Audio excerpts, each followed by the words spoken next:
The Boy and the Heron is a film directed by Hayao Miyazaki. He has not directed a film since 2013's The Wind Rises. So this one is a very anticipated film. This one is about Mahito, a young boy living in World War II, suffers a tragedy and has to move into the countryside with his new stepmother. He doesn't really quite like her, and there's maids there, and it's a very peaceful place. However, Mahito is not really taking the move too well. He gets into a fight with some boys at the school because he's the son of an officer or something, so he discovers a way to stay home. However, he keeps being harassed by a blue heron.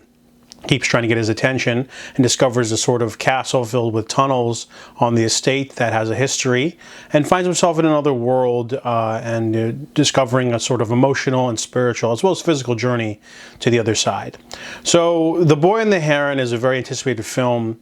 I thought it was a little bit slow to start, to be honest. Him going to the other world doesn't happen very quickly. They sort of set up mood and atmosphere. Artwork's beautiful as normal. I really like some of the side characters, such as the little gossipy little maids that reminded me of the Seven Dwarves. Definitely homage there. But Mahito, basically, the movie picks up when he goes into this other world, where he finds himself in danger, but meeting alternate versions of different people. So this is almost like Hayao Miyazaki's sort of multiverse kind of movie.